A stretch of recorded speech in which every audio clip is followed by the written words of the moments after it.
best way to get better at programming is to practice. And in this example, we're going to look at a common interview question that people get all the time. How do I find the second largest value in my list? So let's take a look at what we're going to do. But first, remember you can always download this sample file from the link provided below. You can then watch and follow along or try it on your own and come back to it if you get stuck. We're actually going to be looking at multiple ways of doing this, so stick around to see if that helps.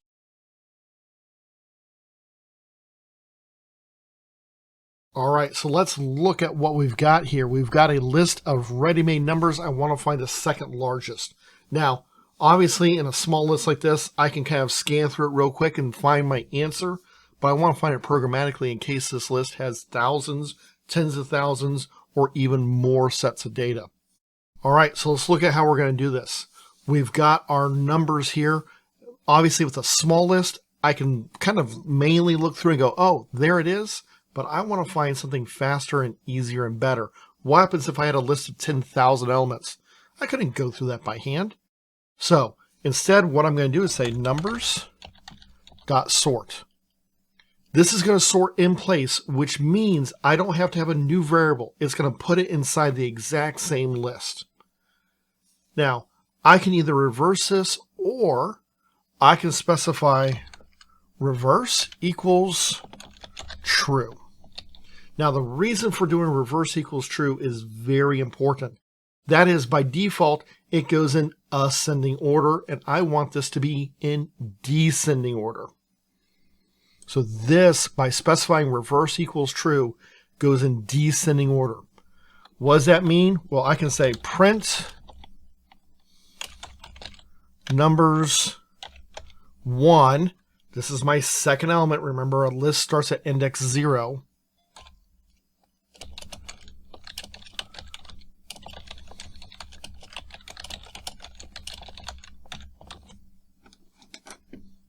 I can come in here and run this, and it comes up and says 64 is the second largest value in the list. That is correct. We did this by making one command that's built into the list, reversing it, and then printing out the value. Very, very easy to find. Now, is there other ways of doing this? You bet. So I could have, if I didn't know about the reverse equals true type of thing, let me go ahead and just comment that out. I'm going to put that print at the bottom so no matter how we do it, it's going to work. So I could also do numbers.sort and then say numbers.reverse. If I say reverse, it's going to automatically do the same thing. I can run this. Boom. Gets me there. Is there other ways? You bet. I can go if I don't have the ability to sort. Let's say I wasn't allowed to sort this. How would I do this? Well, that's kind of easy. I'm going to say largest equals numbers at index 0. Second equals numbers at index 0. All I did is I kind of prime this real quick, and then I'm going to go in and say something like for num in numbers, if num is greater than second. Okay, so if my num is greater than my second value, I'm going to have a check and say, okay, if num is greater than largest. What this does is I check to see if I'm bigger than my second largest. If I am, then I'm going to check to see if I'm bigger than my largest. If I am, I'm going to say second equals the old largest, because that's now the second largest, and largest equals num. So this is a case where I have values, let's say 1, 2, and 3. 3 is bigger than second. 3 is bigger than 2.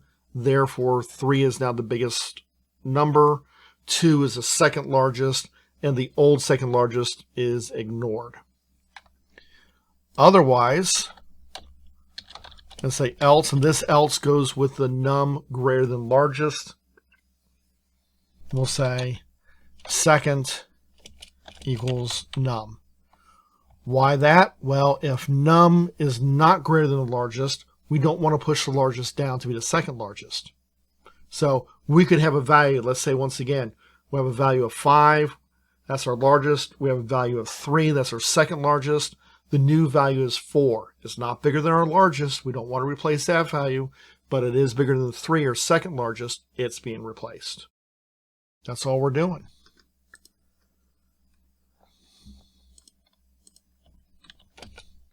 Now I can come over here and say print second.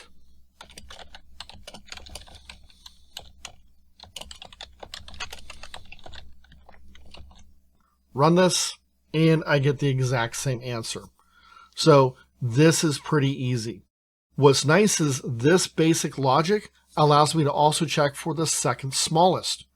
All you have to do is change it so I reverse it and look, instead of saying as num greater than second, I say as num less than second. As num less than, maybe I call it the smallest instead of the largest. And then I get a chance to kind of move things around. So very easy, and this works no matter how big my list is. Now, is there any type of error checking I would need to do to make sure this always works? Well, the only thing I really need to do is make sure that my list is all of the exact same data type. So greater than and less than in sorting works great if I'm dealing with all numbers or all strings, but I cannot have mixed values, and that would be my one potential issue I might have with this. So keep that in mind when you're programming. If you like this and you like getting better at programming, please consider subscribing.